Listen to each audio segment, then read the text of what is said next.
कहानी की शुरुआत में हम इस कहानी के हीरो शक्ति को देखते हैं, जो अपने माता पिता और बहन के साथ अपने लिए रिश्ता देखने जा रहा है। शक्ति लड़की से जब अकेले में बात करने जाता है ना, तो पता नहीं क्यों उसके घर वाले एकदम से डर जाते हैं। हमें उनके बीच की बातों से पता चल जाता है दोस्तों कि शक्ति ऑलरेडी 7 लड़कियों को रिजेक्ट कर चुका है, इसीलिए ये सभी डर रहे हैं। इधर लड़की से सारी बातें करने के बाद शक्ति पूछता है, तुम जो जॉब करती हो वहाँ सैलरी कितनी है? लड़की बोलती है कि 30,000। बस दोस्तों, ये सुनते ही शक्ति इस लड़की को भी रिजेक्ट कर देता है, क्योंकि उसको एक ऐसी लड़की चाहिए जो शक्ति के बराबर या उससे ज्यादा पैसे कमाती हो। और बात करें शक्ति की, तो वो एक IT कंपनी में जॉब करता है, जहाँ उसकी सैलरी करीब 1 लाख रुपए है। शक्ति के पिता उससे आखिरी बार पूछते भी हैं कि बेटा, आखिर तुझे ज्यादा कमाने वाली लड़की क्यों चाहिए? क्या तुम्हें नहीं लगता कि कोई लड़की तुम्हारे लिए रोज अच्छा खाना पकाए, तुम्हारे परिवार का ख्याल रखे और तुम्हें प्यार दे? तो शक्ति कहता है कि पिताजी, आज के कंपटीशन के दौर में हमें प्रैक्टिकल होकर सोचना पड़ेगा, नहीं तो हम पीछे रह जाएंगे। यहाँ शक्ति अपने पिता से भी कहता है कि अगर आपने ऐसी लड़की से शादी की होती जो कुछ कमा रही हो, तो आपकी भी जिंदगी आज अलग होती पापा। तो शक्ति के पापा गुस्से में होकर बोलते हैं, तुम्हारी माँ में कमी क्या है? उन्होंने घर को, मुझे और तुम लोगों को जिंदगी भर संभाला, क्या ये कम नहीं है? काम क्या हमेशा AC में लैपटॉप के सामने बैठकर ही होता है क्या?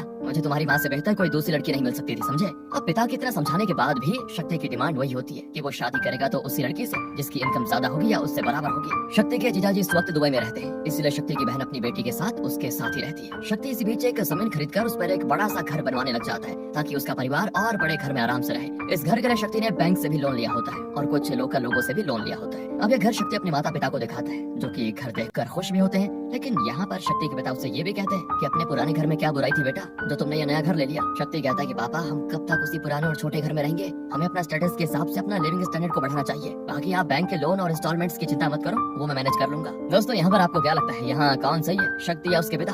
कमेंट में बताना बाद में। खैर, इसी तरह एक दिन शक्ति को ये भी पता चल जाता है कि जिस कंपनी में उसने पैसे लगाए थे, उसमें 4 साल तक इन्वेस्टर रहने के कारण शक्ति का इंटरेस्ट 12% से बढ़कर अब 18% हो गया है। इस पर उस कंपनी का एजेंट शक्ति से और 1 करोड़ रुपए इन्वेस्ट करने के लिए बोलता है, ताकि आने वाले फ्यूचर में उसका पैसा और बढ़ जाए। लेकिन शक्ति कहता है कि मैं 50 लाख से ज्यादा का इंतजाम नहीं कर सकता। तो एजेंट कहता है कि तुम चिंता मत करो, मैं 4 अलग अलग बैंक से तुम्हें 25-25 लाख रुपए लोन दिलवा दूंगा और तुम फिर उन पैसों को इन्वेस्ट कर देना। इस चीज के लिए शक्ति भी मान जाता है, जो कि शायद दोस्तों उसकी सबसे बड़ी गलती साबित होती है। इन्हीं सबके बीच शक्ति के लिए शादी का एक और रिश्ता आता है, जहाँ लड़की जॉब भी करती है और उसकी इनकम 1.5 लाख रुपए महीने है। अब शक्ति को उस लड़की को देखने जाना था, क्योंकि ये लड़की शक्ति की इकलौती कंडीशन को पूरा कर रही थी, लेकिन ऑफिस में किसी अर्जेंट काम की वजह से वो जा नहीं पाता। बाकी वो अपनी माँ बहन को लड़की देखने के लिए भेज देता है और उनसे साफ कह देता है कि मेरी जो कंडीशन है बस उसका ध्यान रखना, बाकी लड़की चाहे जैसे भी हो मुझे फर्क नहीं पड़ता। तो बस फिर क्या था, शक्ति के बिना उसका पूरा परिवार लड़की के घर उसको देखने पहुंच जाता है, जहाँ पर लड़की को अंकल सभी को लड़की से मिलवाते हैं और लड़की का नाम होता है शिवानी। शिवानी की माँ असल में अमेरिकन है दोस्तों और पिता इंडियन, इसलिए शिवानी देखने में काफी खूबसूरत थी।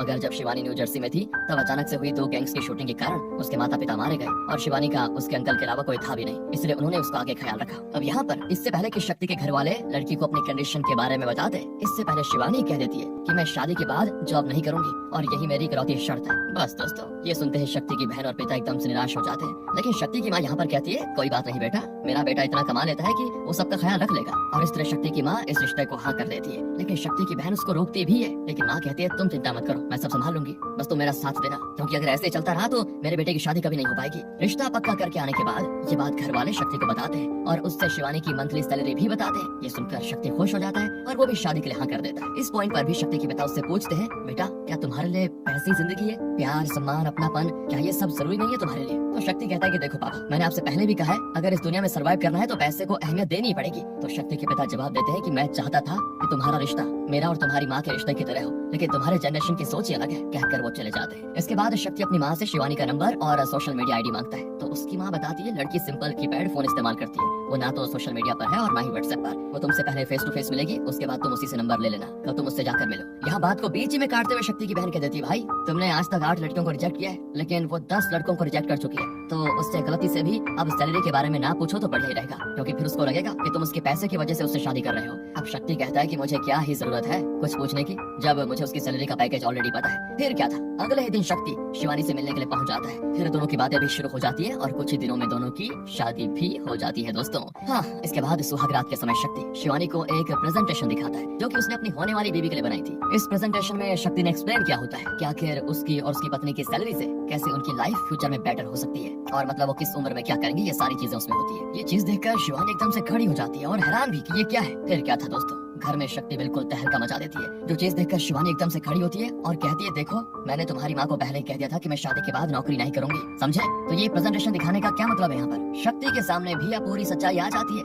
कि ये तो नौकरी नहीं करने वाली, और इसने पहले कह दिया था लेकिन माँ ने मुझे बताया नहीं। फिर क्या था दोस्तों, शक्ति घर में तहलका मचा देता है, लेकिन शिवानी अपनी बातें कायम होती है और फिर शक्ति अपनी माँ और बहन दोनों पर काफी ज्यादा गुस्सा करता है। लेकिन शक्ति के पिता फिर से उसे समझाने की कोशिश करते हैं कि बेटा पैसा ही सब कुछ नहीं होता, तुम जो ये सारी चीजें दुनिया को दिखाने के लिए कर रहे हो ना, उससे किसी को कोई फर्क नहीं पड़ने वाला। मगर दोस्तों शक्ति की समझ में बात कहाँ आने वाली है, वो तो बस अपनी धुन में चला जाता है। खैर सुबह होती है और शिवानी सभी के लिए कॉफी बनाती है। सभी को लगता है कि शिवानी को घर का काम बहुत अच्छे से आता होगा, इसीलिए वो बहुत उम्मीद से उसकी कॉफी का वेट करते हैं। मगर कॉफी पीते ही सब उसे बाहर उगल देते हैं, क्योंकि शिवानी ने कॉफी की जगह उसमें कुछ और पाउडर मिला दिया था। नाश्ता भी शिवानी ठीक से नहीं बनाती दोस्तों, नाश्ता मतलब कुछ और दिखता और स्वाद में कुछ और ही होता। इसके बाद शक्ति अपने ऑफिस में जाकर इस बारे में अपने दोस्तों से बताता है कि कैसे मेरी लाइफ बर्बाद हो गई है यार, क्योंकि मेरी बीवी तो नौकरी करना ही नहीं चाहती और ना ही खाना बनाना उसको आता है। तो उसकी इस बात पर शक्ति के सभी दोस्त उसका लंच टेस्ट करते हैं, जो कि बहुत ही गजब का होता है। मतलब उसका टेस्ट एकदम औसम है दोस्तों। ये देख शक्ति भी लंच को टेस्ट करता है तो उसे खाना काफी स्वादिष्ट लगता है। शक्ति तुरंत फोन मिलाकर इस बारे में अपनी माँ से पूछता है कि मेरे लिए लंच आपने बनाया था या फिर शिवानी ने। तो वो कहती बेटा मैं क्यों बनाऊंगी,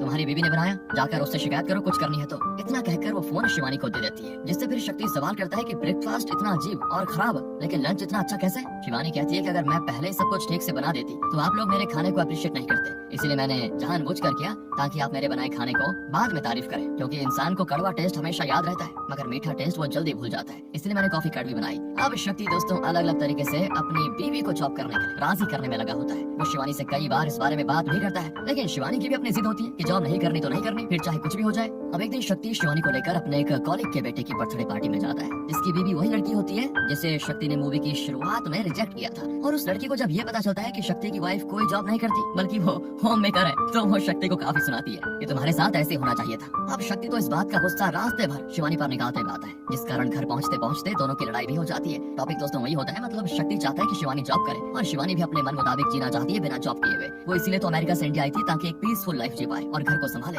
अब यहाँ शक्ति का अपनी पत्नी के प्रति प्रताप देखकर उसके पिता शक्ति से कहते हैं कि बेटा जिंदगी और पैसे दो अलग अलग चीजें होती है, पैसा जिंदगी का छोटा सा हिस्सा है, पूरी जिंदगी नहीं। ऐसे कंपैरिजन और कंपटीशन में फर्क होता है और जिसे तुम कंपटीशन समझ रहे हो वो समय कंपैरिजन है। इस चीज को समझो और अपनी जिंदगी में से उतारो। जिंदगी खुशी से जीने के लिए पैसा इतना इम्पोर्टेंट नहीं है, समझे। अपने पिता की ये सब बातें सुनकर अपने पिता को ये शक्ति उल्टा जवाब दे देता है, कहता है कि आप अपने जमाने की सोच अपने तक ही रखो, मुझे नहीं चाहिए आपकी सोच। मुझे अगर रोना ही है तो मैं मर्सिडीज में बैठ कर रो लूंगा, कम से कम अच्छा तो लगूंगा। आप सबने मुझे मिलकर धोखा दिया और मेरी जिंदगी खराब कर दी शादी करवाकर। अब अगली सुबह ऑफिस में शक्ति की टीम का एक मेंबर उसे बताता है कि अभी जो प्रोजेक्ट चल रहा है उस पर मैंने काफी मेहनत की है, फिर भी मैनेजर मुझे बेंच पर बैठा रहा है जबकि मेरी परफॉर्मेंस काफी अच्छी है। शक्ति अब इस बारे में मैनेजर से बात करने के लिए जाता है। अब मैनेजर तो एकदम घटिया टाइप का आदमी है दोस्तों, उसने जानबूझकर ऐसा किया था ताकि वो इस प्रोजेक्ट को अपने पसंदीदा बंदों को दे पाए, जो कि उसकी दिन भर चाटते रहते हैं। उससे टैलेंट से कोई लेना देना है ही नहीं। इस बात को लेकर शक्ति की मैनेजर से काफी बहस भी होती है, मगर मैनेजर अपना फैसला नहीं बदलता तो शक्ति भी हार कर बाहर आ जाता है उसके केबिन से। अब एक दिन सुबह सुबह शक्ति को न्यूज के जरिए ये पता चलता है कि जिस कंपनी में उसने पैसे इन्वेस्ट किए हुए थे वो असल में फ्रॉड कंपनी थी, उसका मालिक फ्रॉड चल रहा है। पर कुछ लोगों को पकड़ा गया है, बाकी जिन्होंने पैसे लगाए उनके पैसे अब डूब चुके थे, जिसमें शक्ति का भी पैसा शामिल था दोस्तों।